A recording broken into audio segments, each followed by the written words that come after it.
Nuradani Afrina binti Muhammad Zaidi. Hobi saya membaca buku karya klasik, antaranya Salina, Badai Semalam, Ranjau Sepanjang Jalan, Merpati Putih Terbang Lagi dan Mak Kilau. Pada hari ini, saya akan membicarakan tentang buku Salina, Siri Apresiasi Sastrawan Negara Ismail Said. Buku ini mempunyai 464 muka surat. Diterbitkan oleh Nuha Creative Research tahun 2024. Buku Salina merupakan karya agung Ismail Said, seorang sastrawan negara Malaysia yang mula-mula diterbitkan pada tahun 1961. Salina adalah novel pertama yang ditulis oleh Ismail Said dan dianggap sebagai salah satu karya terbaiknya dan merupakan karya paling penting dalam kesusastraan Malaysia. Karya ini berlatar belakang kampung di Malaysia pada zaman penjajahan Jepun dan kemerdekaan. Ianya mengisahkan seorang perempuan bernama Salina.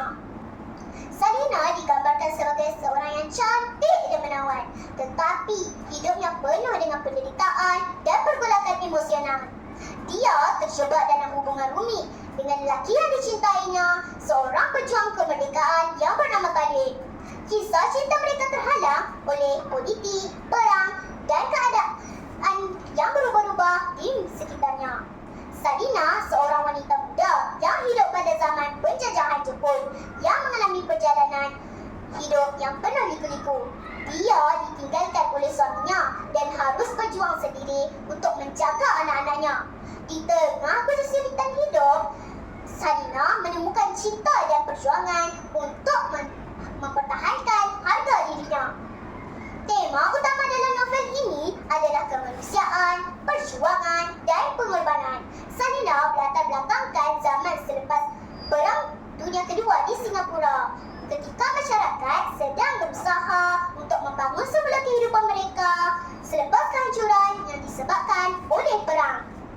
Novel ini juga menggambarkan pelbagai aspek sosial seperti kemiskinan, penderitaan dan ketidakadilan yang dialami oleh golongan yang kurang bernasib baik. Buku ini mengandungi beberapa pengajaran yang berharga untuk masyarakat dan belajar. Antaranya ialah kesetiaan dan pengorbanan. Melalui watak Salina dan Khalid, pembaca dapat belajar tentang kesetiaan dan pengorbanan dalam percintaan dan perjuangan hidup. Selain itu, ia juga menggambarkan kepelbagaian emosi manusia seperti cinta, kecewa dan ketakutan yang mengajar pembaca untuk memahami kompleksiti perasaan manusia. Selain itu, buku Salina memaparkan juga kehidupan masyarakat tradisional di Malaysia yang memberikan kesempatan kepada pembaca untuk menghargai kearifan tempatan dan nilai-nilai tradisional yang terkandung dalam cerita tersebut.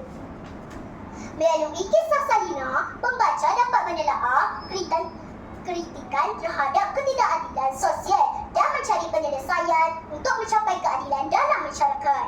Daripada pembacaan buku ini, pelajar dapat memahami bagaimana sastera boleh menjadi cermin kehidupan dan memberi ilham untuk mengapresiasi dan mempertimbangkan nilai-nilai kemanusiaan dalam konteks yang lebih luas. Buku Salina ini juga dapat menerapkan nilai-nilai murni yang penting kepada pelajar. Antaranya kesetiaan, iaitu tentang pentingnya kesetiaan dalam hubungan interpersonal dan komitmen terhadap nilai-nilai yang diyakini. Selain itu, ketabahan dan kekuatan semangat dalam menghadapi cabaran kehidupan. Yang kedua ialah keadilan dan kebebasan, iaitu dapat mempelajari pentingnya keadilan sosial dan kebebasan individu dalam konteks sejarah dan praktik, serta bagaimana nilai-nilai ini boleh dipertahankan atau diubah oleh masyarakat. Ketiga, kesedaran sosial, iaitu mengembangkan kesedaran tentang masalah-masalah sosial seperti ketidakadilan dan perjuangan kelas yang digambarkan dalam novel. Dengan mempelajari dan merenungkan nilai-nilai ini, pelajar dapat mengembangkan pemahaman yang lebih mendalam tentang kehidupan masyarakat dan nilai-nilai kemanusiaan serta mengaplikasikan dalam kehidupan seharian.